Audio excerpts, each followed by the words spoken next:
Come get on the train. Wait a minute. Hit it. Welcome into the Sports Buffoons podcast.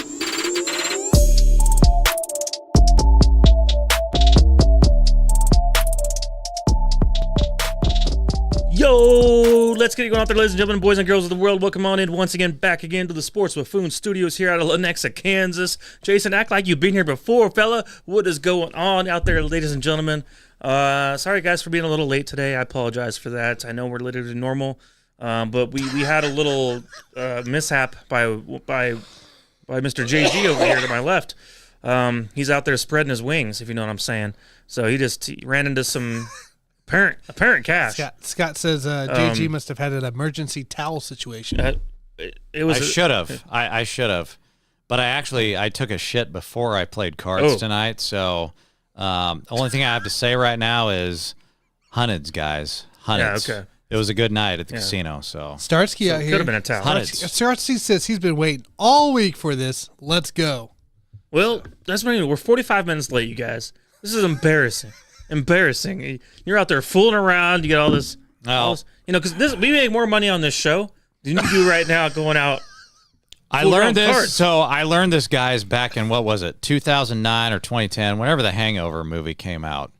I learned this back all those years ago. You never leave the casino when you're on the heater.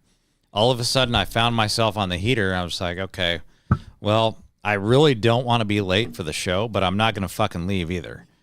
And so I was on the fucking heater, and, it is what it is. But we're here for y'all, so that's the only thing that matters. That's all I care about. Tanner to my right, how you doing, man? I'm good. Happy Sunday Night Football week. Sunday Night Football week, right? Sunday Night Football week. Got some Chiefs Packers. We'll be talking about that for a little bit, of course. We also got some things to talk about with news of the day. I mean, today gave us all kinds of great news to talk about. We got some news. Aaron Rodgers, maybe. We got some Chiefs Royals relocation, maybe, to talk about. Potential. We got some, obviously, our easy money picks. Some we also want to know Antonio Brown. Should he retire as a Steeler or a buckfuck? That's what as he calls it. He did say, not my words, his. He did say, by the way, one of his tweets, his last tweet was like something about Tom Brady. I'm joking. Let's go get dinner or something like that. I don't know if that's how that's going to go down. Tom Brady is a cool guy. I don't know that he would be at this point in his career, be like, yeah, let's just me and AB go hang out and have some catfish somewhere, and that's going to be what we do for the evening. What do you say? I feel like Tom Brady's got better things to do than hang out with that guy. 5 hours ago, he said, Tom Brady, I'm sorry, let's go fishing. Nah, see, I think Tom Brady's got better things to do, honestly. Better people and better things to do than to hang around with Antonio Brown. So if you're AB, keep on jacking off in swimming pools, because that's what you do best at this point in your career. So anyways, that's all I got to say about that. So guys, what are you sipping on? I wish I could tell you, man. It's pink. I wish I could say it's my purple drink, but it's not my purple drink. It's a pink drink. I don't know what the fuck was in that fucking bottle. Did you say we're talking about Palestine on this show, or was that a mishap? Oh, that was a miss. Well, today is National Solidarity Palestine Day. Okay, today is National Day. I feel like we talked about that in the pre-show meeting, and then I think the producers kind of took that off the table. It seemed like it was potentially going to be a topic because I wanted to talk about Palestine. Now they're not going to let me, the producers. So right, it got talked down. Fuck them, man. If I want to talk about it, I'll talk whatever about what the fuck I want. Well, normally we're they allowed can fire to. my ass. Certain what are you things gonna do? Fire me? No, he heard your original comments and he thought it was too far. So. No, I'll do even better. I'll fine you. That's what I'll do. Ooh, fucking producer. Get fined, yeah. Hey, you got a stack of bills over here. Start finding away. Hey, you know what? Dan would never fire me. R.I.P. Dan. Shout out to Dan. So JG does not know what he's sipping on. It's strawberry margarita. Or watermelon. Watermelon. Yeah, margarita. it's that fucking sissy drink. I saw in the bottle. How it said old- like how old is that 10.9%. margarita? That was summer. It was July. Oh, so it's not too old. Then. No, it's not bad at Still all. probably good. It's 10.9%. It's a piece of shit. That's surprising. Sissy ass fucking drink. I'm pissed. Tanner, what do you got? Just some classic old Bush Light. Yeah. Tonight. So You've been pounding those all day, or what's up? kind of all week, really. All week, all day. I can't say all day. Can't say all day because I got home a little late and I did not drink till now. So. Is there alcohol in that thing? Yes, there's alcohol in that thing. Oh, I just thought it was like an NA. It's not an NA. I mean, it looks like an NA to me. I've had a few. It looks like an NA to me. It's a light beer. It's cheap, and that's what we're going with. You fucking guys are celebrating too much. We lost all 3 of our fucking picks last week. Don't talk about that. You guys are acting like I don't want it's to talk fucking about that. It's the best day of your life. We are not even Tone it down a little bit. Just tone it down. The show.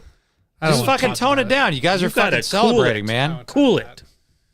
People, listen. I'm sick and tired of losing people money. The people that listen to the show in the first portion versus the second portion are two different people. So we need to make sure the first portion thinks we're always hitting 100%. Now you're giving away the secrets. I'm above 50. Hey guys, or whatever that's worth. Before we hop into any other topic, just a quick one for you. AB posted 11 hours ago. AB, this is Antonio Brown. She got pregnant in a threesome. So whose baby is it? Oh my God. Yeah. Are we gonna go there this early in the show? I think I thought you were gonna save that for later. Are we going there right now? Dude, he went on With AB. I was at least. I'm on to 20 tweets now. So that seems like he's on a bender. If you're tweeting, I don't drink Arnold Palmer's. Stuff like that. I sip Kiki Palmer. You dig? Screw it, Tanner. But he's saying that he says the same thing over and over and over. All right, we're gonna put the Chiefs on hold. We're gonna go into AB, guys. We gotta go into. Let's do AB right now. Tanner, so here's the thing. Can you put it on the screen for the people out there? This guy's fucking pissing me off. The main thing that we needed to talk about with AB was, should I retire a Steeler or a Tampoon Bay Buckfuck? Yeah. Oh, boy. Now, if you guys remember, or you probably don't remember for this show, but I lost my championship game 2 years ago because Antonio Brown walked off the field. I lost that game by 1 point. Yes, 1 point. Literally, all I needed was for him to have one other thing happen. He left in the third quarter, and I lost that championship by 1 point in fantasy football. So I've never forgiven him since then, and I still don't. But I think this is a valid question. I think this is a great question, as a matter of fact. He might have had the better numbers throughout his career as a Steeler, but his actual meaningfulness towards an organization in catching a touchdown in the Super Bowl against the Kansas City Chiefs, who's the greatest team of all time. He's got a fucking ring. He won a fucking ring with the Buckfucks. So who should he retire with? Should it be Steeler or should it? Or here's the other thing. Could it be a Patriot or a Fader? Well, I love these multiple choice questions because I can go with A or I can go with B. So when you're talking about AB, you can say, okay, he can retire with A, the Steelers, or B, the Buccaneers. Now, I don't really think he thought too much of his Buccaneers or his Fuccaneers experience because while he respected Tom Brady, I think that environment was toxic over there. I think he hated his fucking coach, Bruce Arians, at the time. Meanwhile, anytime you listen to this guy in his interviews talk about Mike Tomlin, is if you guys are out there as broke as you think his brain is, and this is a fucking tragedy because it's broke. You know, I mean, he got hit in the head so many times that he can't even think straight. It's very sad. But as broke as his brain is right now, even to this point, he will never say a bad thing about Mike Tomlin. So if it's between those two, yeah, he's definitely going to retire with the Steelers. But let's put option C on the table. I'm going to go with option C. He's not going to retire with either one. You guys want to know why? Because he is going to play next year in the NFL. Mike, are you listening to me? I'm going to pick a team for him. He's going to play for the Kansas City Chiefs next year because our wide receivers suck ass. You know it and I know it. So don't try to sugarcoat all of your bullshit like you usually do. And you too, Tanner. Don't try to sugarcoat this shit. Receiver core sucks ass. So I'm going to place a bet that AB is going to play for the Chiefs next year. He's not going to retire with the Steelers or the Tampon Bay Buccaneers. He's going to play next year, guys. He's going to fucking play. I thought this was going to be a fun topic until you started going there. And, we've gone over this a billion times, and I've already told you and everyone out there listening that look me in my eyes. The last play Antonio Brown ever played in the NFL was with the Buccaneers when he walked off the field. That was the last time he ever will play or did play in the NFL, and no team will ever sign him ever again after that point. He's not washed phically. He still has a lot to offer. No, he doesn't have shit to offer. He's an old bum at this point. It's over. Do you believe in Colin Kaepernick, that he's also got the tools still to go out there and throw the ball around? Well, that's a bad comparison because Kaepernick hasn't seen a field in fucking a decade. Meanwhile, Antonio Brown, last time I checked, he won a fucking ring in the Super Bowl. So look me in my eyes. Who? Hey, why did he win that ring? Deion Branch won a ring in the Super Bowl. What does that matter? Look me in the eyes and tell me how you really feel, Mike. That's all I want you to do right now. Well, you're not going to get me to that point today. Okay, not today. Because you're happy, Mike. You're going to Vegas tomorrow, so you don't give a shit. Like I'm just trying to. I'm masturbating you right now. Yeah. Well, thanks for masturbating me. You're not going to bait me into anything today because I already know the truth, and all I know is the truth will set me free from all of your. That's true. I will give you that. Your Antonio Brown nonsense, and that's what I believe in right now. I like that shit. If it's anything, it's the Steelers, right? But the Steelers don't want him. The Buckfucks don't want him. We all know the Raiders and Patriots don't want him. So, but you don't finish a Hall of Fame career the way he did. I know you think he's going to play for the Chiefs next year, but you don't finish the Hall of Fame career the way he did. He has the numbers. He could have just been done at 18. Call it quits. Hall of Fame. Here's the thing. Hall of Fame. Antonio Brown will go to the Hall of Fame one day. If Charles Haley goes to the Hall of Fame, then Antonio Brown goes to the Hall of Fame. So Antonio Brown, I don't care about his antics and some of the dumb shit he does, obviously, at this point in his career and life. But he will be a Hall of Famer. He was, at one point in his career, just an incredible receiver, and he did it for a long period of time. It's not like a thing where we see a lot of these great running backs 2011 for 3 years and then it's over. 2011 to 18, he had over 1,000 yards outside of 2012. He was amazing. So he will go. Personally, I think who you go in with or what team you go in as is always so stupid. First of all, you need a team. No, it's irrelevant. Honestly, that part really is irrelevant. I think he's trying to make a mockery out of it more than anything else. It's an unnecessary mockery is what he's trying to go for. Probably, I think he spent the whole day potentially doing cocaine. It's hard to say what he was on necessarily, but he's probably on a lot of different things throughout the day and just tweeting away on a nice old Wednesday for us. I will say this. That when he said, first time I heard him say the Tampon Bay Buccaneers, I was like, dude, now his he and I are on the same wavelength. I was like, I loved his mindset when he said that shit because now he doesn't give a fuck. He's out of the league. He can just kind of say whatever he wants. But when he said Tampon Bay, dude, that was fucking one of the greatest things I've ever heard in my life. So, all right, guys. Well, I'm glad we got that out of our systems about Antonio Brown. We can move on to some little better topics, I would say. Let's move on to the Chiefs, you guys. The main topic of the day, of course, we're talking a lot of Kansas City today, as a matter of fact. So, like I said at the beginning of the show, a little bit of the move situation that we've heard updates on. But let's kick it off on a quick recap. Chiefs versus Raiders. The nice little, 31-17 win over the Raiders this past weekend. Got a little scary in the beginning because we saw them go 14-0 on the Chiefs. We were thinking, did that have Broncos feelings, like eerie Broncos vibes for a minute? No, I see where you're coming from. I agree. I agree with that. I saw the same thing. There was a lack of the enthusiasm, a lack of energy, a lack of speed on the field from the team. And luckily, it was one of those things, the defense did pick it up. Offense then got it rolling going in the second, third, fourth quarter from then on. And it was a great thing to see. And it was one of those things that needed to happen. If it didn't happen, then I was going to be concerned about anything going forward with this roster. Just because the offense has not been up to par. I mean, you can't have a situation where now the defense gives up 2 touchdowns in a row, and then there's no offense to back it up to come back. So I think at that point, they were there to pick up each other at that point, as far as both the offense and the defense in that situation. But my main question to you guys, from coming out of that game would be, has the Chiefs offense in 2023 hit the ceiling after the 31 points versus the Raiders? And what I mean by ceiling is this their best output? Is what they did against the Raiders their best output we're going to see going forward the rest of the year? Or is there still something that they're waiting to uncap? Because I think this offense is limited in a lot of ways.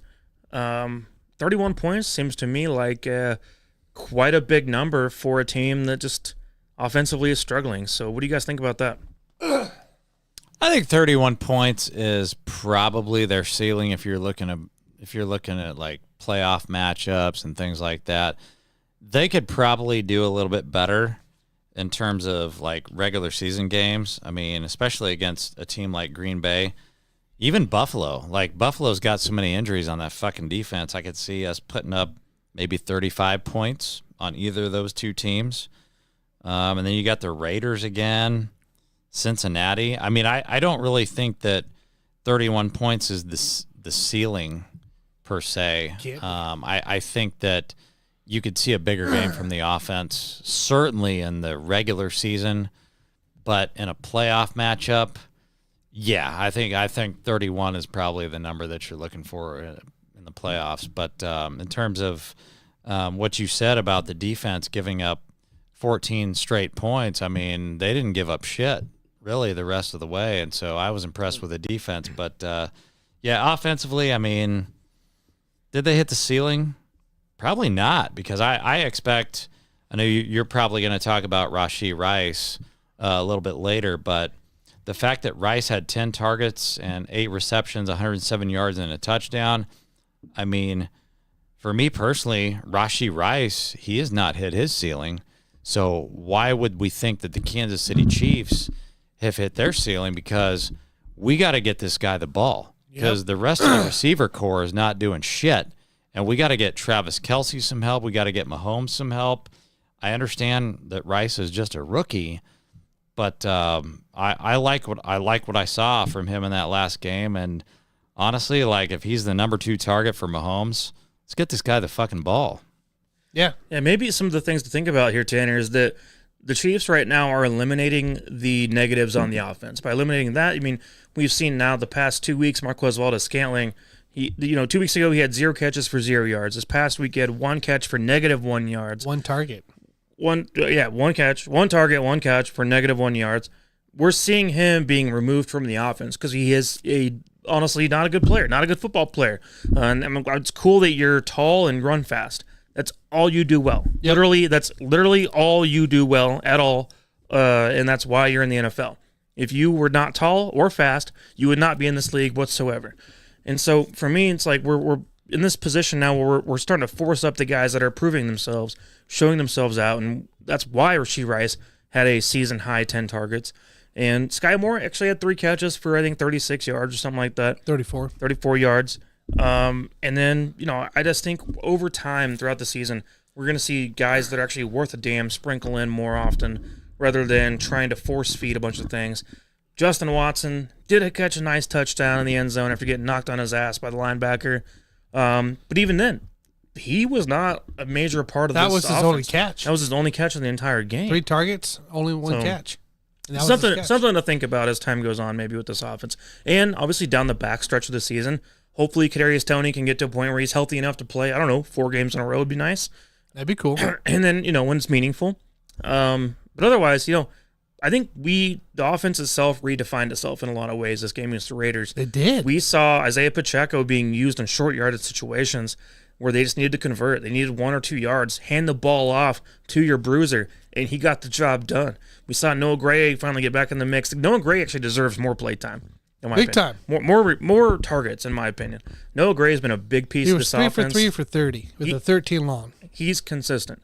In fact, he has had, I think, 27 targets this year. Yeah. And I think he's caught, 24, 20.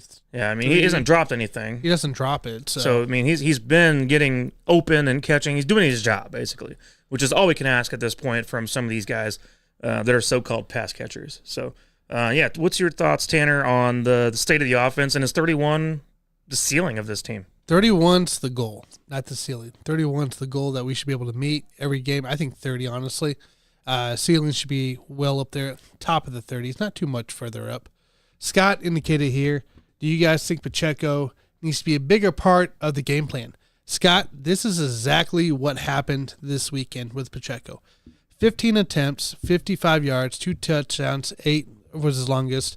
He also had 5 targets for 5 receptions, 34 yards, and a 14-yard game. Run. Receiving. Guys. We haven't seen a Pacheco receiving game. But in how long? Who amongst this table has known all along Pacheco's a great receiving back? Yes, we all have. I mean, we saw it, Tanner. Were you with? I guess you weren't with me at training camp last year, but this year we were there. We all knew in training camp. We saw it. Training camp of 2022, his rookie year, yes. He was the primary receiving back being used throughout camp. That's all we heard about was his receiving ability. Part beginning of last year, he was used this way too. But here's the thing. But last year it was like we saw sprinkles, but it wasn't enough. No, it was just little bits here and there. But it's like he was literally the main receiving back. Wheel routes, kind of like we heard about.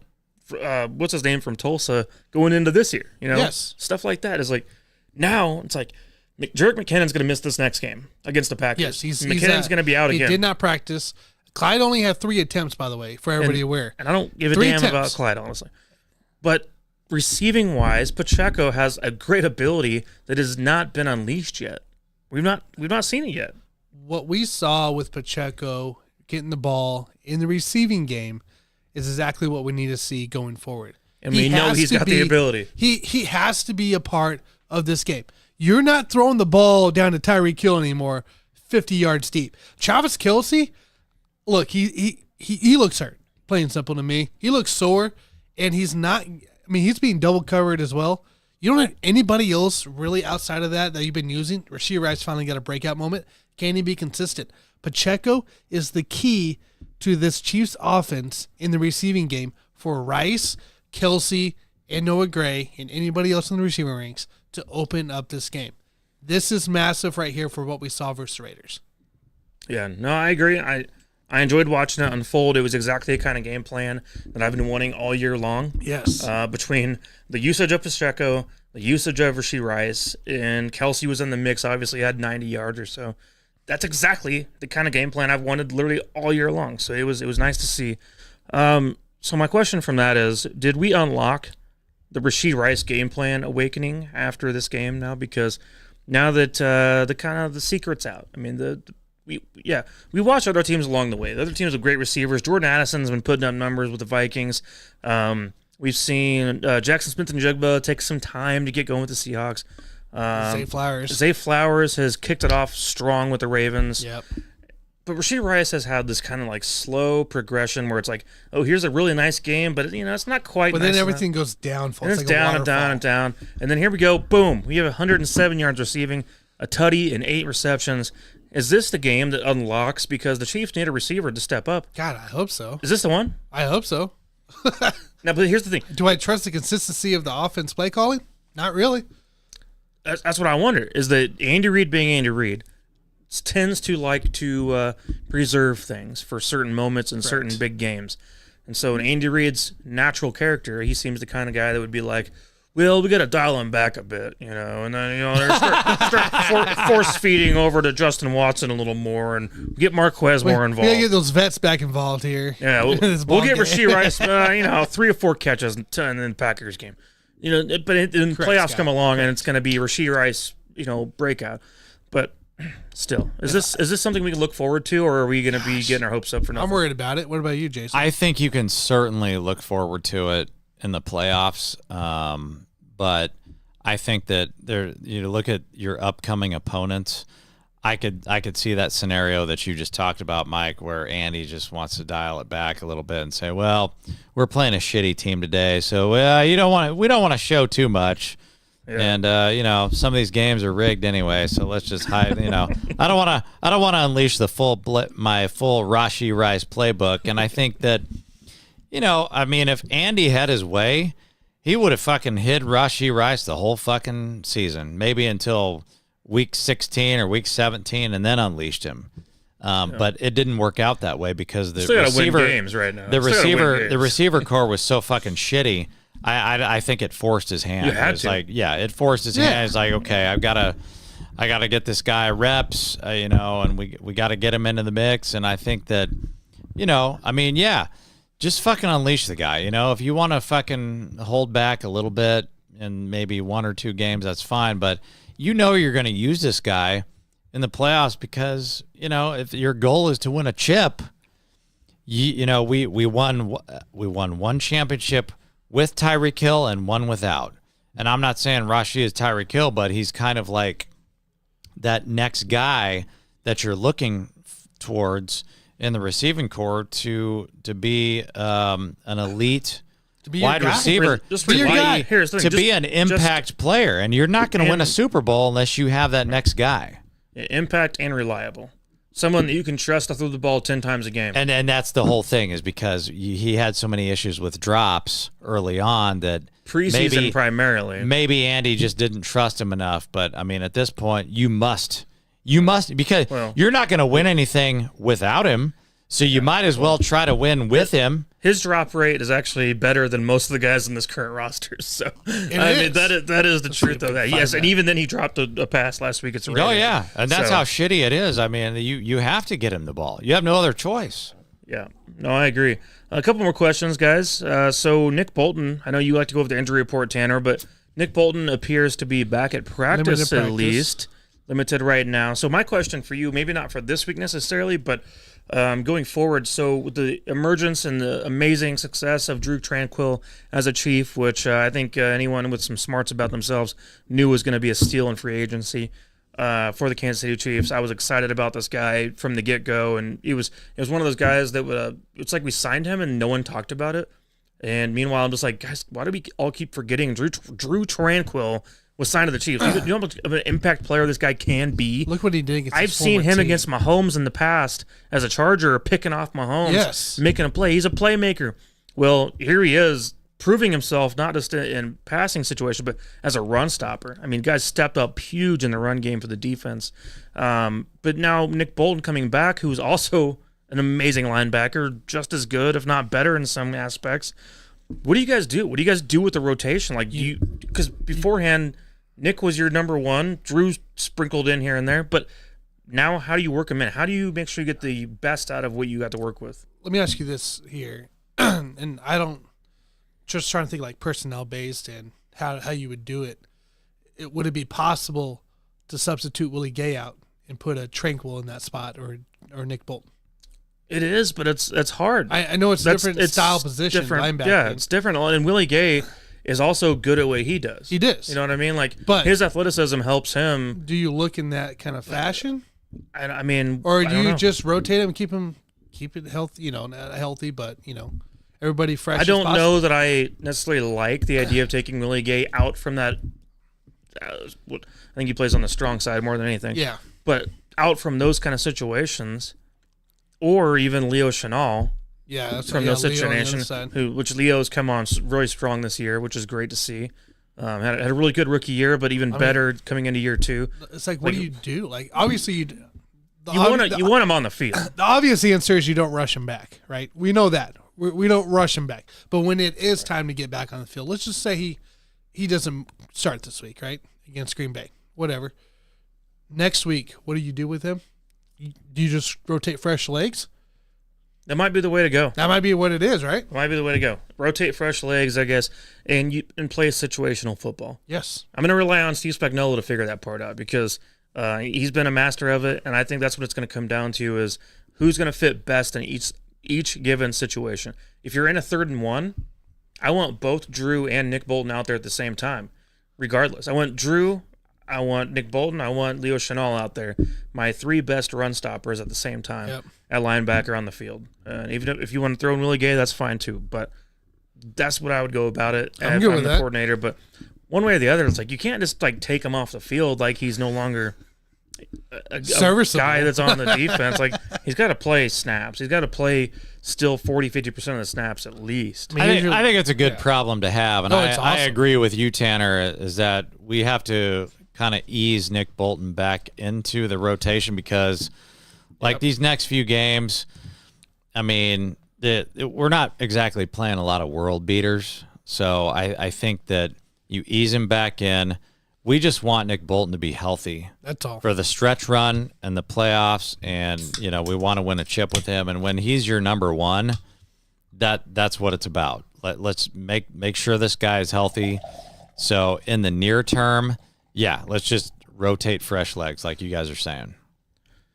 Very nice, very nice. What are you drinking? Water over there, Tanner? Busch Light? What is that? 2% alcohol? Good job, man. I'm proud of you. I'm doing the old JG pour. You're fucking. What are you clear, I might as well. What's the difference between kind of golden colored water? What's the difference between an NA beer and a 2.5% beer? That's what I've always wanted to know. I haven't. Still to this day, I haven't figured that shit out. I've always wondered. It's the same fucking thing. Calm down now. It's 4%. Tanner, how much? So here's the thing. What would happen first? Would you just piss yourself to death from drinking all those, or would you get drunk before you drank too many Busch Lights?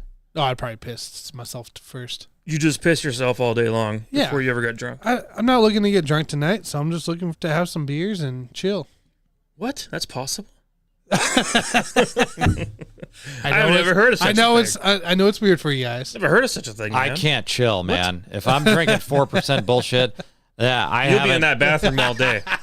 Well, I can't. You'll be like a receptacle.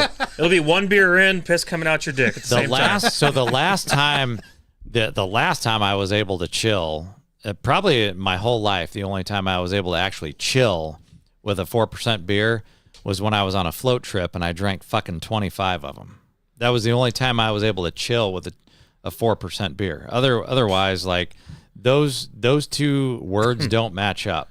4%. Probably were like bloated as hell too after that. I mean, I was saying like just from volume. No, I wasn't bloated. You just piss. You piss it all out straight out. In the river, man. In your mouth, straight out your dick. In the river. But I did it on the Missouri side, so I didn't really give a shit. I didn't feel guilty. If everyone pisses in the Missouri River. We went on the Boulevard tour. If you pour it in a glass, you get rid of the gas. That's actually a good segue, Mike, if you're talking about the Royals potentially coming to the Kansas side. Well, we got to still talk about the prediction. For the game. By the way, I looked up the drops for the season so far. Rashee Rice does lead the drops for the receivers. 7 drops a season. Kelsey's at 4. 7 seems a little bit much. I don't know. Drop percentage. Justin Ross, Richie James, Blake Bell, Clyde. Then Rashee Rice. Rashee Rice, from the most active out of everybody, it does lead it in percentage as well. 7 seems a little high for Rice, but whatever. It's fine. So just want to throw that out there. Let's get in the injury report here for Green Bay. We're going to Green Bay, baby. That's what's going to be exciting here. The Chiefs injury report here. McKinnon did not practice with that groin. Limited practice for Mr. Bolton. Brian Cook, everybody else was full practice. No worries there. Green Bay side of things here had a little bit more worrisome here. Jair Alexander was limited. Devondre Campbell was limited. Kenny Clark was limited. A.J. Dillon did not practice with a groin injury. Rashad Gary, limited practice with the shoulder. Aaron Jones did not practice with a knee injury.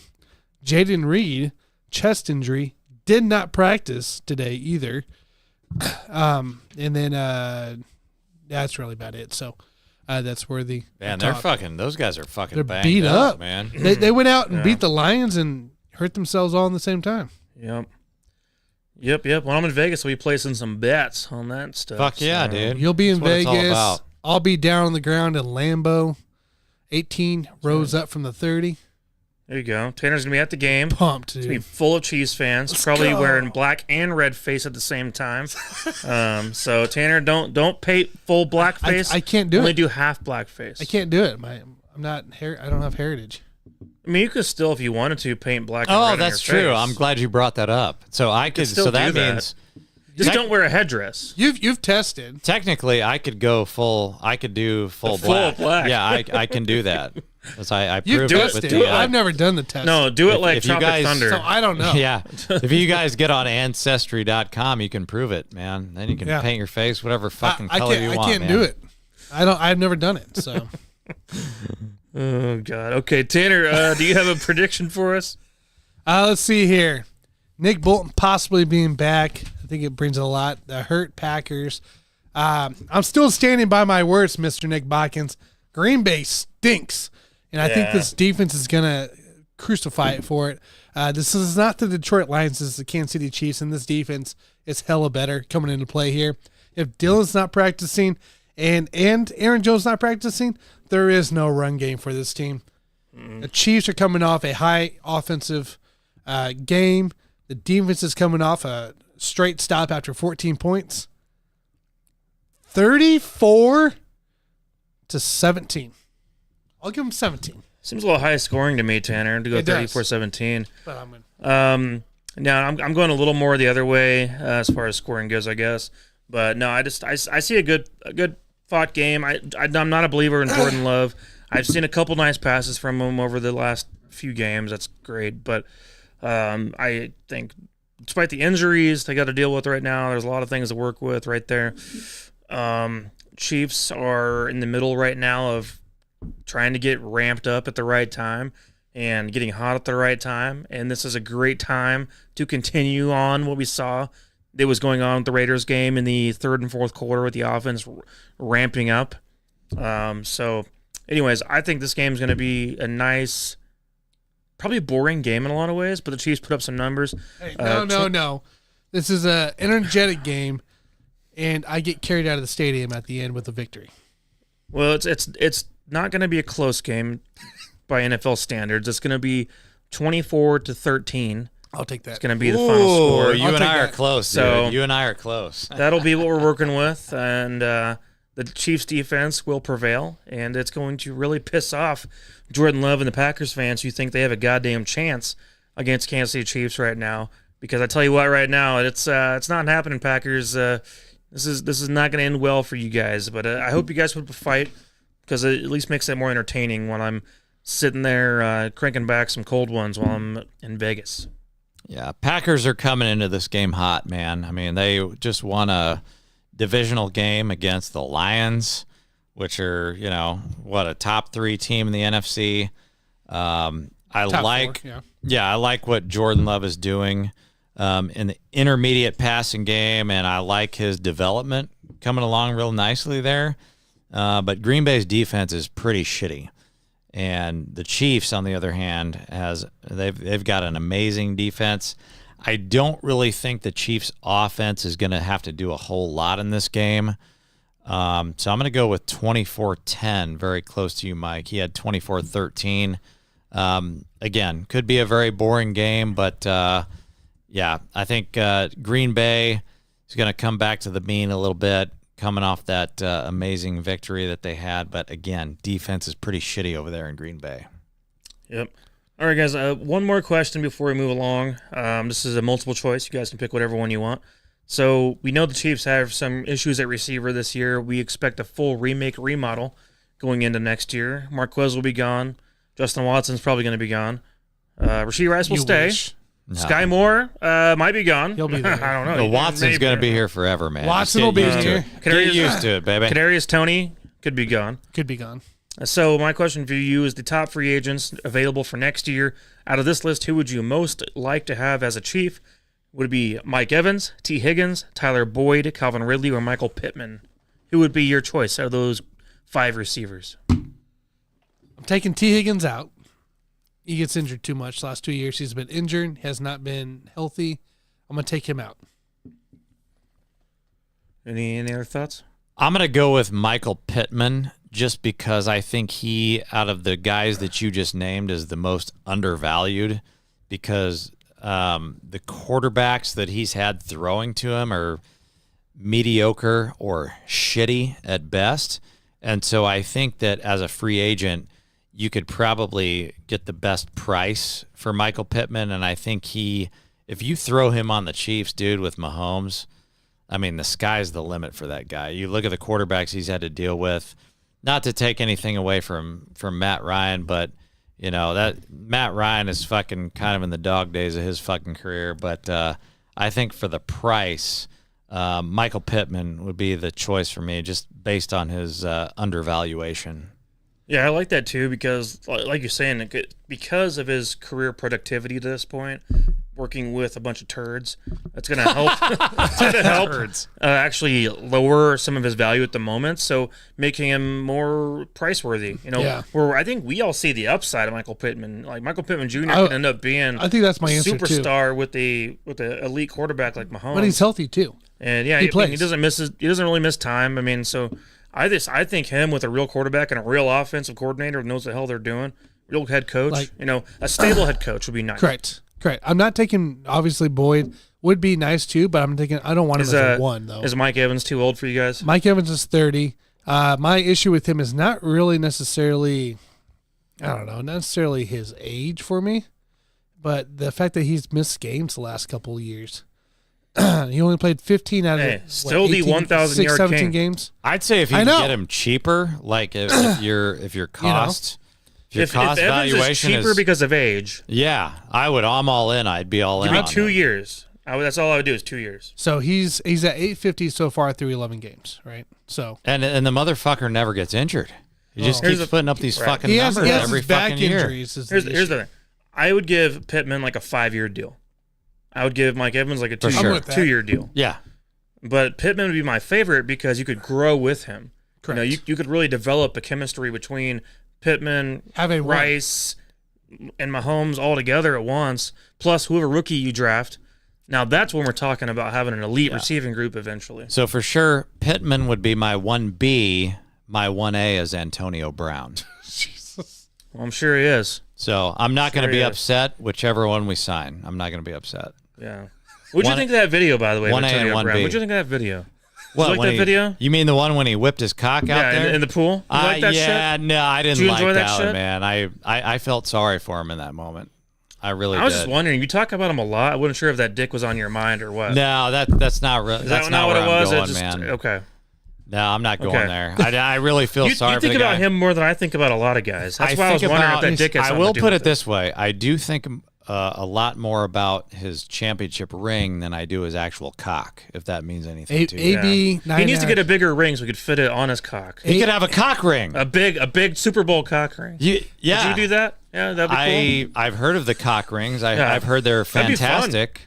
Yeah, if you're Antonio Brown, you should have told the Tampa Bay the buck fucks to fuck the one on the finger. Give me one for my dick. I've heard the cock rings are fantastic, so maybe that's what we're looking for here. Is a cock ring. 9 hours ago tweeted, "Blogs keep lying on my dick, but it ain't shrinking." He tweeted that like 5 times today. You say what? Blogs keep lying on my dick. Blogs? BLOGS. Like, dude, blogs. Writers? I'll tell you this. But it ain't shrinking. I will say this. I will say this. When you look at all those tweets coming out, the NFL, I think, owes him. They need to get him into a facility and get him some help, man. I think the NFL should just pay for it full on. Like they owe him. AB tweets up. I love it. I don't know if he's done it yet, but AB should sue the living shit out of the NFL and get some mental help, because I think the NFL owes it to him. All right, guys. That's pretty fucked up. We don't got a lot of time left, so let's talk about something that came out today. Something kind of this big news a little bit. That came from Bob Fesco. Tanner, if you have that for us, go ahead and post it up on the screen for the people out there watching. So here's what he said. He said, "Just spoke to a stadium insider. I am told it is looking and more likely that both the Royals and the Chiefs will be leaving Jackson County. I am told both teams are beyond frustrated with the county at this time. Quote, we're fucked is the quote I was given. We're meaning Jackson County." And there was also another one, if you have that, Tanner. I don't know if you got that along the way too. So this was actually the update from City Council of Kansas City. So this Kevin O'Neill guy is actually an important person in regards to this whole situation, verifying what Bob Fesco said. You need me to read it? You might need to read this one. It's a little flat. It was hard to get everything from me 20 feet away. I am hearing, so Kevin O'Neill said, "I am hearing that Royals are about to start entertaining offers from other municipalities." Damn it. Municipalities? It's too big of a word at this time of day. Municipalities? Yes, it's too big of a word with his 4% beers that he's fucking drinking right now. Thanks, Jason. Is Clay a legitimate site? Absolutely. Is Kansas trying to get them to the legends in Wyandotte County? You bet they are. Many people think Royals are leaving for are leaving Jackson County. Shame. And then he also tweets on top of that we might lose the Royals. I hear now that the Chiefs are also upset with Jackson County and might look at other sites. How did we get here? This should have been a no-brainer. Heartbroken if either franchise leaves. All right. Now keep in mind, this guy is from Missouri. It's from Kansas City, Missouri. So, but here we reside here in Lenexa, Kansas, and I just want to hear some of your guys' thoughts on the potential, what this means. Like, if this means anything to you guys. I mean, I want to know. We've always been talking about the last a couple of years now. It seems like the Royals moving at some point if things don't go well with getting a downtown baseball stadium, because first of all, the organization has done a poor job of representing what they want out of the situation, and frankly, it doesn't make sense in a lot of ways. I mean, as far as I'm concerned, as a Royals fan, but I think that what's going on with the Royals right now is actually now brought the Chiefs involved as possibly being I think so. Someone that's now on board with going like, okay, we don't like how this is going either. So, for even you guys. This time last year, there's a quote from Mark Donovan, the president of the Chiefs, and he said, "It's always been our plan that we were going. That's our lease, and we're going to figure out we're going to do going into the end of the lease." Or sorry, the Royals. Sorry, that's what I meant. But that's assuming that he's talking about he wants to finish out the lease and then go from there. They still got the World Cup coming in the next few years. You got to remember this too. 26, 27, 28, the World Cup's here. Well, the Chiefs are, here's the thing. If all this was to go down, we're talking about years and years from now still. Correct. I mean, we're talking probably 6-7 years from now when this would happen, I believe. But he said 31. Right, so that'd be almost 7 years. 7 years, yeah. But here's the thing: so if this was all to go down, where would you like to see the Chiefs or Royals end up? Where would be your favorite spot for either team or both teams? I'm cool with Legends. I think the Legends makes a lot of sense. There's plenty of land. In Wyandotte, the Chiefs especially have the majority of their season ticket holders in Kansas. Primarily from Johnson County, but going up to Legends is not something that Johnson Countyans are unfamiliar with. When Johnson Countyans go to Wyandotte, we don't go straight north into Shitville. We go up to the Legends, right? We go up to that area. Yes, that is the truth. There is a good part of Wyandotte. There is a good part. It's just not most of the county. So there's a lot of space out there, a lot of land out there too to work with. You got the Speedway out there, the casino, Hollywood Casino. Lots of other restaurants and bars out there. So one of the things people talk about when they talk about the Royals is that, we want this downtown baseball stadium so that we have an atmosphere. Oh, my God. Because, our team sucks so bad, we need to have something else to do with our time. And so that's why we wanted this stupid-ass downtown baseball stadium to begin with, is we want to have bars to hang out with before and after. Who gives a fuck? Well, you could give a fuck, I guess, if you put them out in the Legends, because then they're just right there, and if you want to. Also, it's easy to get out. Yes. So it's easy access to, if you want to screw around out there for hours on end and waste a bunch of time, you can do that the same way you could as if you're downtown, just probably less traffic, actually. So anyways, I think that if it was to come to Kansas, it would make sense for both teams to end up at the Legends in Wyandotte County, which is just from here, 15 minutes north. It's such a weird situation because as shitty as the leadership is in Jackson County right now, I am also a traditionalist living on the Kansas side basically my whole life. I've actually enjoyed watching the Royals and the Chiefs being on the Missouri side. Yep. All the while knowing that it's been Johnson County that pumps all the money into that shit. I mean, all of the fucking money into that shit. I have nothing against Jackson County. I think their leadership is shitty. But you know what? You get better leadership in there. Like, vote these motherfuckers out, get some decent leadership in Jackson County, and you can keep those two fucking teams. But, like, if you're just giving me my choice right now, yeah, I'd put them at the Legends in a heartbeat. I just feel like, as me personally as a traditionalist, I've watched these two teams in Jackson County my whole life. I would like them to stay there, but we're going down a road of no return where it's like the leadership is so shitty in that fucking county.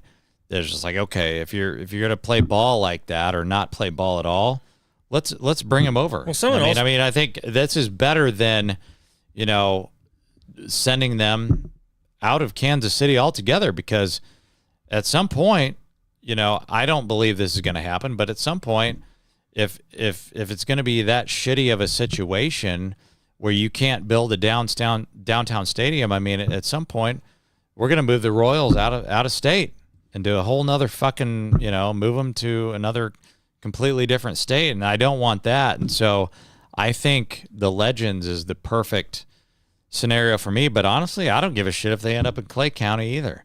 But if Jackson County is being that shitty, then get them the fuck out of there. I don't care. Does it bother you guys, though? Like, both these teams have been in Jackson County now for 50 years, and all that's been built up around the stadiums is like a Taco Bell and a couple gas stations. Yeah. There's been nothing put into work over there. Hey, don't forget the Denny's. Build around. Of course, there's the Denny's, of course. Just it doesn't bother me. Vest. It doesn't bother me because our fans are so loyal. We tailgate. We're so fucking loyal. Right. That's where we have our fun. We're so loyal. We don't care about the surroundings. We are going to support our teams no matter what. No matter how shitty that fucking Taco Bell is over there. Well, the Royals' attendance was actually up 1% this past year, despite losing 107 games or whatever it was. But at some point, if we're going to support them the way that we do, like, I feel like we should get them to a spot that really appreciates them, and that's why I think the Legends would be a perfect spot for me. Let me ask you guys this here, because we were at a different location, on the Missouri side. You were there the weekend after I was. Parkville, on the west side of Parkville. Built up, new area. Char bar went in. It is easy to get to. It is easy to get to. There's land out there. Is nice. It is nice. It's in the middle of being built up more. Yeah, they got lots of bars. There's a brewery out there. Char bar is just starting. It is on the border, basically, of the state line. Pretty close. It's not far out. Yeah, I think that I don't know. The majority of the inner city, would have a harder time with that. But you're kind of in between of, like, it's almost like you're indecisive of, like, where do you want to be? It's not far from 29. You want to be in Kansas City. You want to be in Missouri. And you're not far from It's 70. Right there on the border, and it's like, it's tough to call. You're not far from 29 or 70. I feel like the bottom line is if you're going to keep bringing money in from Johnson County the way that you have all these years, Johnson Countyans will drive to the Legends at the drop of a hat. They don't give a shit. Uber to the Legends. Yeah, so, like, just move them all out to the Legends. Like, that's what I would do. Yeah, at this point, if that's the way things are going, that's the way. I mean, here's the thing: I'm fine with the Royals going wherever the fuck they end up going. I don't really care. The Chiefs, I want them to stay where they're at personally. So think about it. But this, if not, then whatever. Bringing it over to Kansas, what does that mean? That means more revenue. That means you get partners with the betting aspect of things because you can put the machines in there. Now you have a whole different lineup in your stadiums. I will say this. We've been going back and forth on this shit. If we could get the Royals and the Chiefs to the Kansas side, that would be. I don't want one. I want both. And let me tell you why. That would be my dream scenario, because when I was 5 years old in 1982, we lost the Kansas City Kings. And if we were to lose on the Missouri side, both football and baseball, now all of a sudden you're looking at a different story where my dream, my childhood dream, could come true, where we could get an NBA team down there at the T-Mobile Center. So then you would have a professional sports team on the Missouri side, but I think that's the only way that could ever work, because they promised us an NBA team when they built that fucking thing, and they were lying out the side of their mouth. It's never going to happen.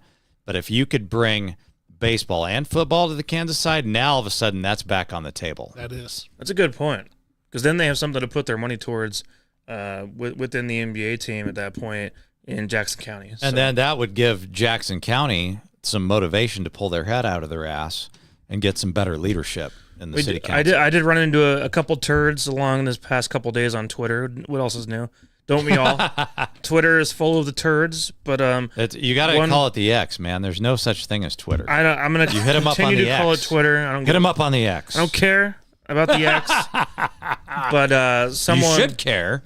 Someone tweeted at me today saying that if the Chiefs were to move to the Kansas side, that they would lose a large portion of their Missouri fan base if that was to happen. Yeah, so they lose the Rams, and then they would lose the Chiefs. So that means they're going to follow their own ass.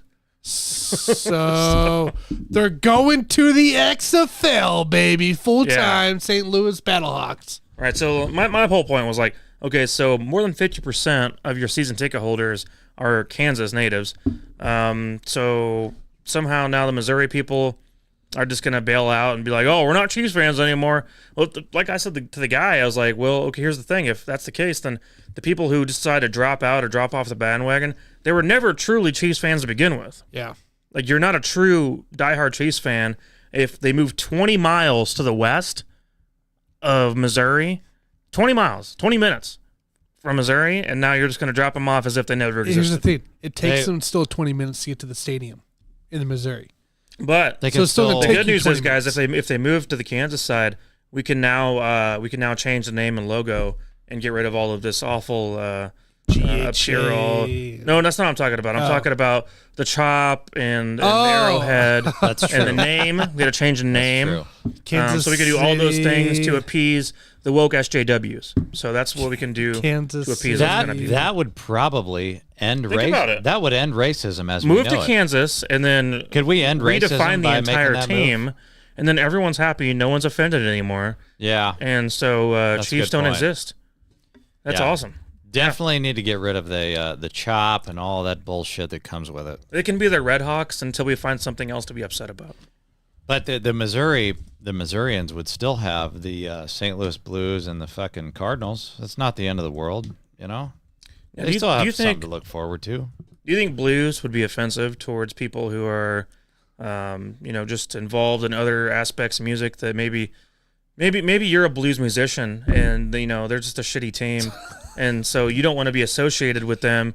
If the Blues are shitty, then maybe I'm going to look like I'm shitty. I will tell you this: I'm not like a musician or anything like that. I used to be, but if I were involved in the bluegrass, isn't that like a form of music? Yeah. The Yes. bluegrass Yeah, music. bluegrass, yeah. I would be offended. It's good shit. Like if they for the didn't blue. change if they didn't change their fucking name, So- Both of them that's blue, yeah. offensive. Guys, I agree. So I asked ChatGPT real quick here.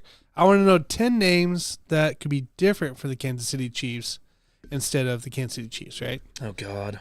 One was the KC Warriors. 2 was the Missouri Chiefs. So even ChatGPT says let's go with the Chiefs. Nah. Red and Golds, Kansas City Footballers, KC Gridiron Stars, Missouri Redhawks, KC Arrowheads, Midwestern Chiefs, KC Gridiron Champs, and Missouri Gridiron Royals. I kind of like the idea of just being called the Red and Golds. I like the because Red and it's Golds. just colors, and so it's like gonna be really. You can't be offended. Like red. Is red gonna offend anyone? I don't know. Is gold gonna offend someone? Maybe people on the West Coast. I don't know. Niners. But that's what I mean. Yeah. Maybe the 49ers could be upset by the idea that we have gold in our name, considering some of the things they went through to fight for finding gold that time. So I don't know. Eventually, I just think maybe in today's age, we look at it and say, hey, that's going to be socially acceptable. But I think maybe 30 years from now, we're going to find a way to go ahead and want to cancel that because it's just too offensive. So I asked ChatGPT again. I go, what would be offensive in this list? In a PG-friendly context, all the names listed should be appropriate and inoffensive. For now. We got to add the words for now. Because we don't know what society looks like 10 or 20, 30 years from now. 20 years from now, it might be different. I mean, it might not be allowed. Buffoons might be a bad word. Ooh. Well, it's going to be a big problem. And sports is too masculine, so we need to make sure we get that knocked down a notch. So eventually we're going to have to get both of those Athletics? things. The Athletics. Athletics are already in Vegas, man. You We can't should just take be that. called, maybe 10 years from now, we'll become the beta talkers. It's the beta talkers, and that'll be our name. Is that going to be bland enough for no one to potentially get offended, even if it's just Island one boys soul? out there, he wants to know what the total combined yardage between the Bengals and Jags will be. Total combined yardage for the Bengals and Jags, let me give you a number of 683. You said 683. I say like under 5. Under 5, wow. Okay. I went 683 on mine. would be my total. We could do an animal. That guy, he must be filling out a bracket of some kind right now. That's why must be. You brought up the animal names. We could rename the Chiefs. Well, PETA's not. Here's the thing. How about the horny toads? PETA's not going to like offend anybody. All right, PETA's not going to like that. We got to keep it going. going. Like it, dude. All right. Well, we'll talk about this, guys. Good news is we're going to be doing this show forever, so we'll come back. We'll come back to this. We'll come back to this. It's going to last forever, and man. figure out what was the right name whenever the Chiefs are renamed something else and moved to Kansas. The horny toads. I just renamed them right now. The horny toads. Are we just? I don't want to spend much time on this, guys. We have the easy money, and I got to get home and do some other shit. You're going to Vegas, man. That's what I mean. I don't got time to jack around and wait on your ass to win a bunch of money. All right. So first thing though, is there any chance that Aaron Rodgers is going to come back and play this year, or is it all for show? Depends who's making the decision on the New York Jets. Decision? Is it Aaron Rodgers? Is it not up to Robert Saleh? Is it Saleh, or is it the owner and GM? Why would it not be up to if you're Robert Saleh probably wants to. I don't know. Robert Saleh says, "Fuck you, Aaron. I don't care if you tear it again." Go ask Teppers or whatever from there in Carolina drafting Bryce over Stroud. Here's the thing: you're working with a 40-year-old quarterback. If you're a coach in that situation, you don't really give a shit about the future. You're saying, "Get your ass out there now if you can." If you can, because we're not worried about the future. We're not worried about you as if you're some fragile 23-year-old running back that we don't want to get injured. Like we treat. What's this Kadarius deal? Toney, 40 mil, right?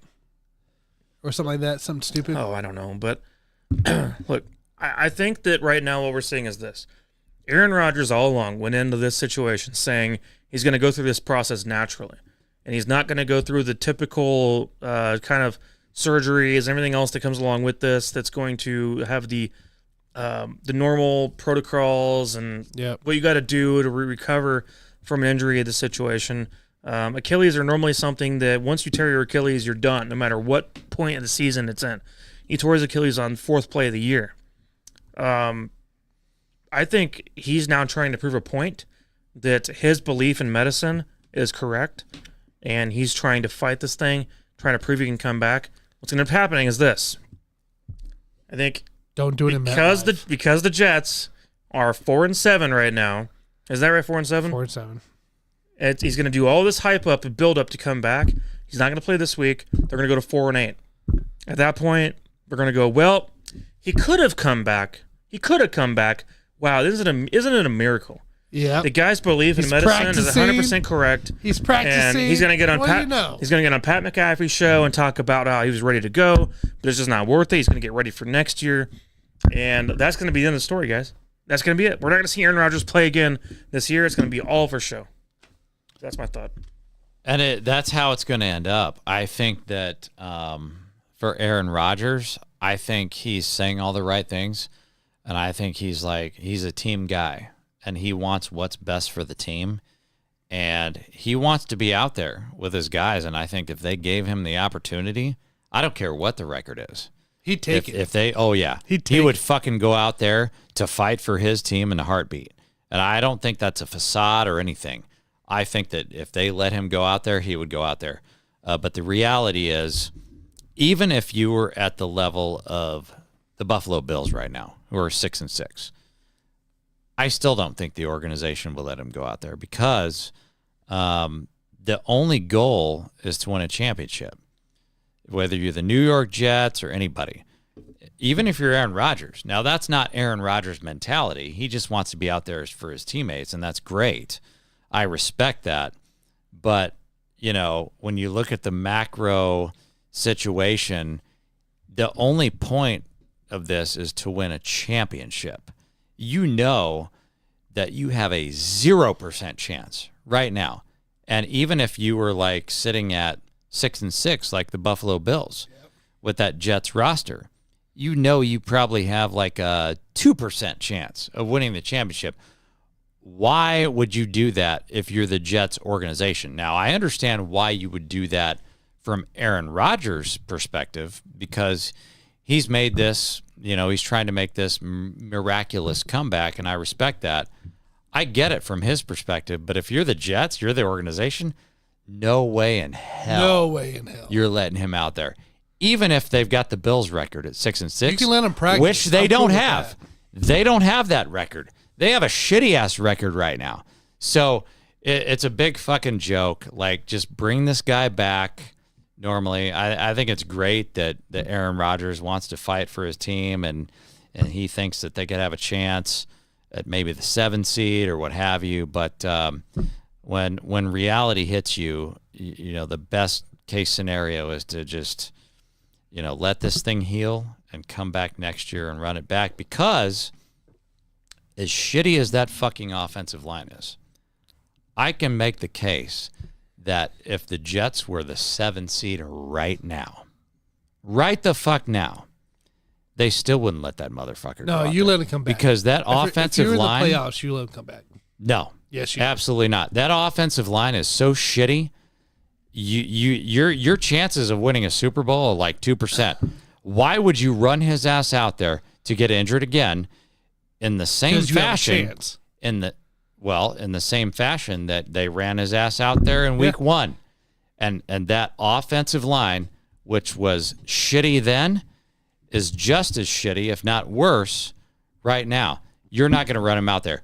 I don't think they would run him out there if they were in the playoff hunt right now. And I could pretty much guarantee you that. Because there's no point. That offensive line is a big bag of dicks. Well, all right. If that's what he really thinks. If that's what he thinks, that's what he thinks, man. What can we do about it? As we know what Aaron Rodgers' plan was all along. If they were in the hunt, he's going to come back no matter what. So Jets essentially, I mean, this weekend and next weekend all depend on everything for the Jets right now, on who wins and stuff. I think just this weekend is very important for the Jets. If they win, we very well could see Aaron Rodgers try it out, because they still have a chance for the playoffs. Fuck no. We very well could see him try it out. If he's practicing today, it's very possible.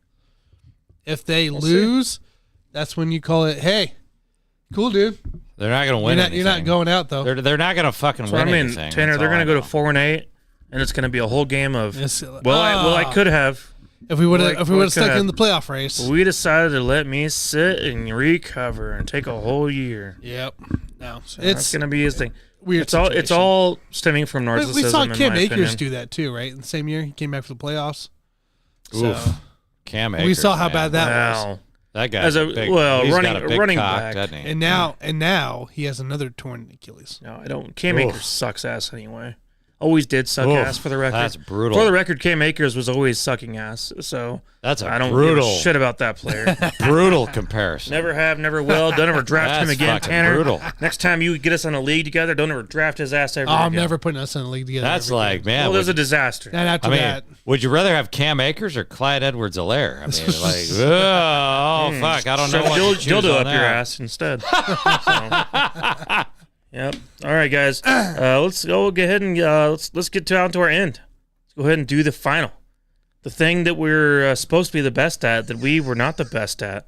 There's no reason. Oh my God! Look at that record. Ooh, that is bad. Brutal. Dude, this is bad. Are you ready for the recap? Holy shit. Just give me my fucking percentage. That's all I care about. No, I have 57, 58. First of all, like I finally got Tanner to stop doing college. You Thank didn't God. get me to stop doing You college. motherfucker.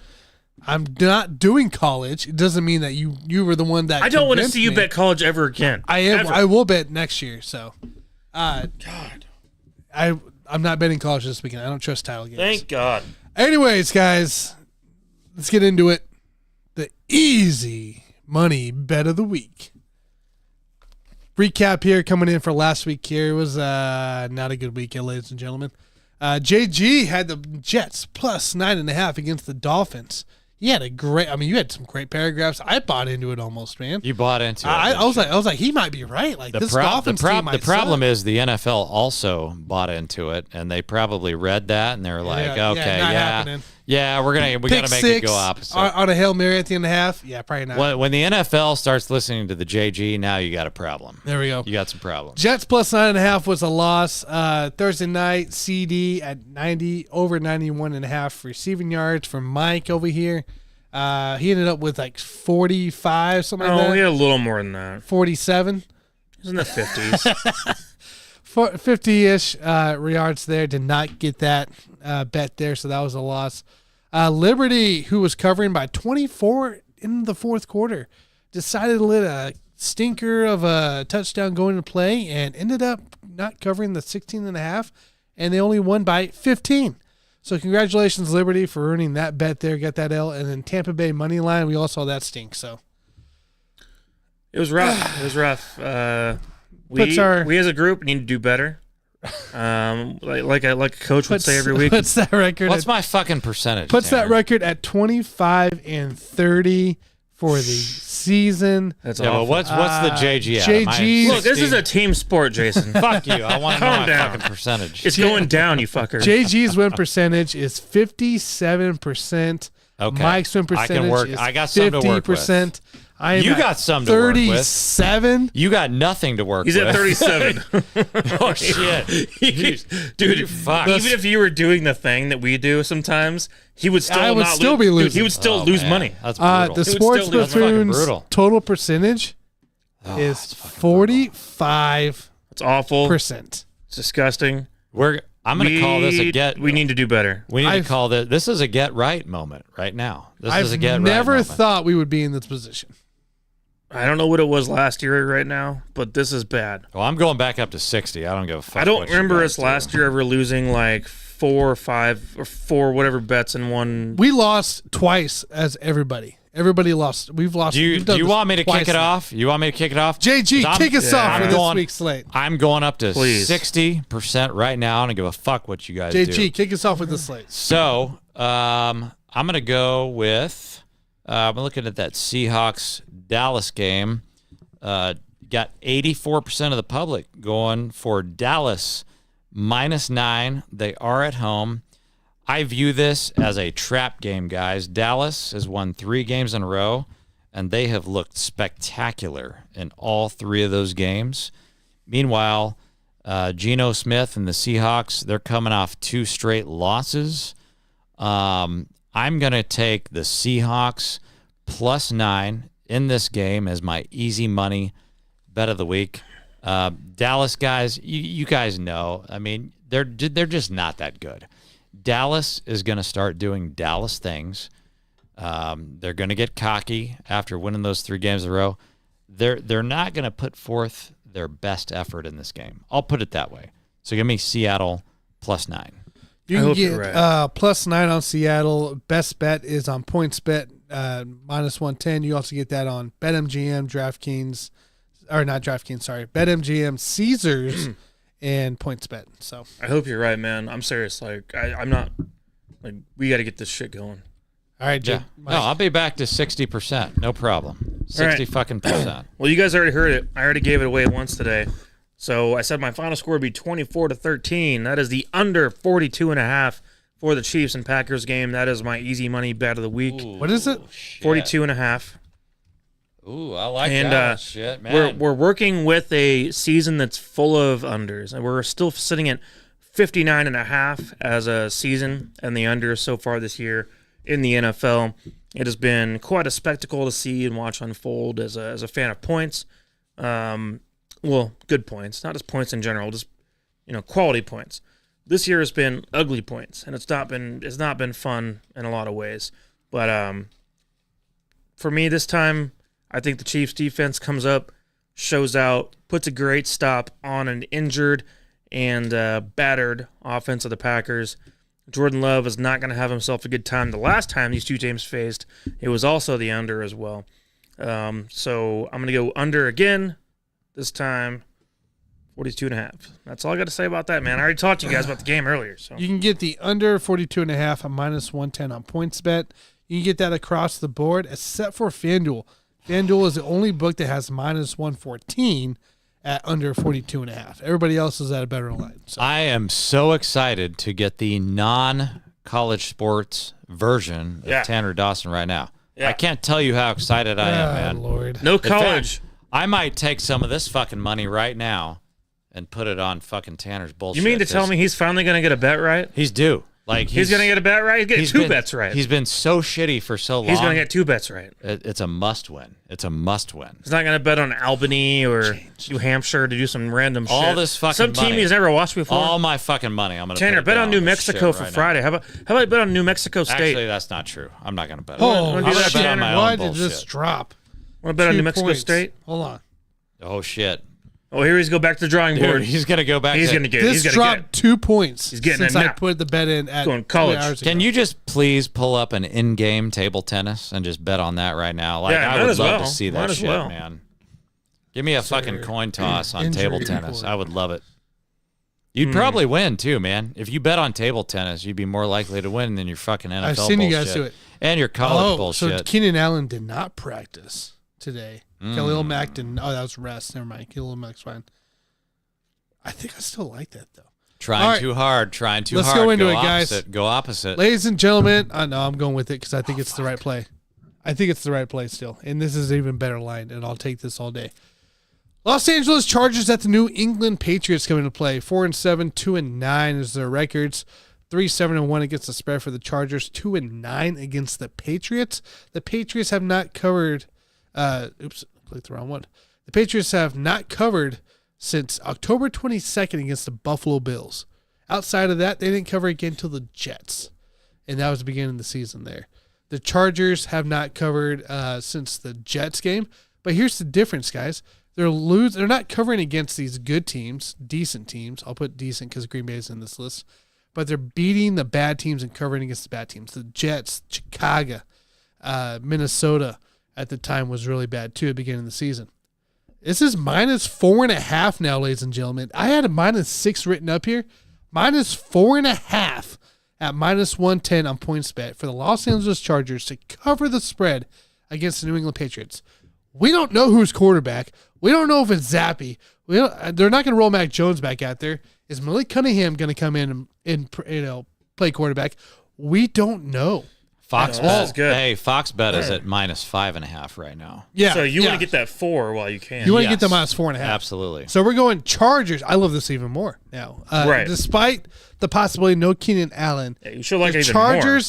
Chargers offense should be able to blow this team out because the What New is England the Patriots over-under in attack- that game, by the way? It is, I'll tell you. 40. It's 40.5. 40.5. Right. Oh, there's 40 too. Yeah. I'll tell you this. I'll take the under on that, I too. honestly think if New England knows what's good for them, they're tanking right now. Well, they Yeah. need to play Malik They Cunningham. need to tank. Here's the thing. So- I would take the under on that game, too. So personally. -4.5 for the Los Angeles Chargers over the New England Patriots. I like that one, Tanner. I might actually throw my That is a good one. $2,000. Hey, I'm right going on to this Vegas. shit. Maybe that's a bet I place. Well, as long as So- Fucking throw $2,000 on there, Mike. The Fuck next it. one here has nope. We're still good. We got the best bet out there. So this is one that we discussed a little beginning of or pre-show when we were talking about easy money bet here. But I'm running on this side of things here. Detroit going against the Saints. Detroit is 7-4-0 against the spread. The Saints are 2-8-1. You throwing two bets out? Yes, I am. Wow. Detroit has not covered the last 2 games against Green Bay and Chicago, but those are division games. I don't expect they should cover against these dumbass teams, but I don't expect them to cover conference games. Outside of conference, they are really good at covering here. New Orleans, on the other hand, has a weird situation going on there. God, it's bad out there. They haven't covered since Indy, and that's been 3 weeks ago or 4 weeks ago now. They couldn't cover against Chicago, Minnesota, or Atlanta, and they're just not on the right trend. They're kind of downward spiraling. -4, -110. A Detroit Lions team that we saw, if you remember the Ravens game, and they got their asses blown out on them. Now you lose to Green Bay in a division game that you should have won on Prime Day, on Thanksgiving Day. You're going to come out pissed off here. And I think they end up winning this thing by almost 2 or 3 touchdowns. -4 at -110. Detroit Lions. You find that on PointsBet, ESPN Bet, BetMGM, Caesars, as well as PointsBet. DraftKings is -112, and you get -4.5 on FanDuel if you have it. But -4 is what the number we're going with here. Shit, Tanner, you might go 2 for 2 now that you got rid of your fucking college bullshit. So Liberty is playing New Mexico State. You got rid of your college bullshit now. Now you're for real, man. Yeah, no, we're not swinging doing with any of that today. You're swinging with the big dicks, the heavy hitters. So those are man. the 2 official plays there. So we got Seahawks +9 for JG, Chiefs pack under 42.5 for Mike. I have the Chargers at -4.5 and Detroit at -4 for our easy money bet of the weeks. All right, guys, let's win them today. Let's win them. We can't today. Maybe well, I know when we can't today. Okay. Win them this weekend. Win them this weekend because. Oh, Thursday. I'm tired of losing. Thursday. JG's is Thursday. Oh, so he's got Thursday. I got Sunday night. And I got Sunday morning. Sunday morning. All right. So you're covered. You're covered. All right. Let's see here. What did he say? Time. Starsky said time for players only meetings for you guys. Oh yeah. No, we're about there. Whenever I heard we all lost, I was about to call a meeting. Bet. Are they? It's funny he brought that up because we do have a players only meeting we do it twice a year, don't we? Yeah, about twice a year. We haven't had one in a long. Well, we gotta like pry time. him out of his basement to get him to come out to it. There's no James Madison game, Starsky. It's a players only meeting, but he only shows. We got to pull him out of there to get Starsky, him to go. If you're gonna throw down a bet, though, I think we're gonna do one next Liberty, week. Oregon. Yeah, we're probably due for one. Tanner, let's do it next week. A players only meeting. We'll probably do. Maybe UNLV. Because I am pissed I'm pissed at you for sure. I'm slightly pissed at you. SMU. I'm pissed at you right now. That's how we hash it out. We started the show at 9:20 because of your ass. Yeah, that's how you work these things out. The audience is pissed at you, Starsky, for starting late. Scott Kobe's been waiting for 2 hours for your ass. Yeah, he was. I'm Starsky sorry. came back. I'm sorry, Scott, man. It was my fault, bro. He knows. Unbelievable. I'm hoping I go to Vegas and never come back. If I win $1 million, you guys won't see me ever again. Oh, shit. All right. Well, guys, I think that's all we got for today. I don't have any words left in me. I got to go do some things at the house before I go. So what do you guys have left to say for yourselves? I got nothing, man. I just got all this money I'm going to fucking throw on Tanner's bets. Hey, I was gonna... You know, there's people, there's probably fraudsters watching. It's gonna hack into his IP address. Look at all this. And it's gonna find out where he's at, and that they're gonna come get that cash. They're not gonna get shit, man. I'm gonna put all this shit down on our fucking Mike, parlay. because I know you follow it. Any title games excite you this weekend for college? Wait, what are the matchups again right now? What are the good matchups? Title games. Oh yeah, Oregon, Washington, Oklahoma State, Texas. Excite me? Tulane, SMU should be a really good one. Well, of course, Georgia, Alabama. I'm gonna go with some Georgia on that. I don't care about Bama. I don't care about what they got to go work with.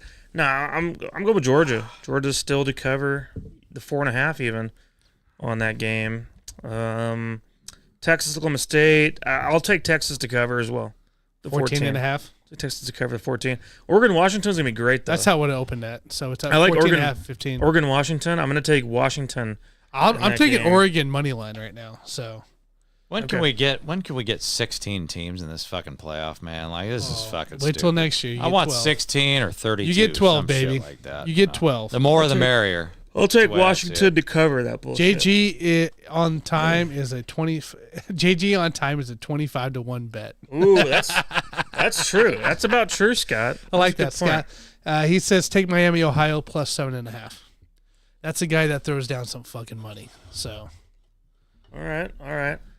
Well, I'll be. I don't know what I'm gonna do yet. Hopefully, I could find some time to just like mix some bets while I'm out there in Vegas. Well, you're going to be in that fucking titty pool next week, aren't you? Or no, the pools are closed. It's almost December. They don't have titty pools in December. But they need to have some indoor titty pools. They do. Oh, you know what they do? They turn the what's the swim thing called? Stadium swim. They turn that into a big hot tub, like big hot tub, spa, sauna, whatever the fuck. Well, you'll be playing cards. So, that's the only thing. You know, play some cards and make a shitload of money out there. Fuck. I'll play some baccarat while I'm out there. Have fun, Mike, in Vegas. I'll let you guys know how it goes when I get back. I'll send some pictures out on Lambo. So. Yep. Oh yeah, that's right. Tanner's going to Lambo, so he'll be out. He'll be in Lambo while I'm in Vegas, and then you're finally at home. I'm going to be home for once. You're not. Yeah. That's crazy. You're the one that's at home, and you're normally running around all over the fucking place. Yeah. I'll probably get drunk. Nothing else. Hey, we're all going to be drunk. Make some money. We're all going to be drunk, man. Drunk and making money. That's the plan, right?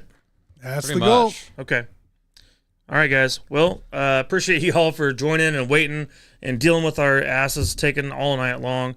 So we'll be back next week, hopefully with some energy coming out of a long weekend we got coming up. And I'll see y'all in the next one.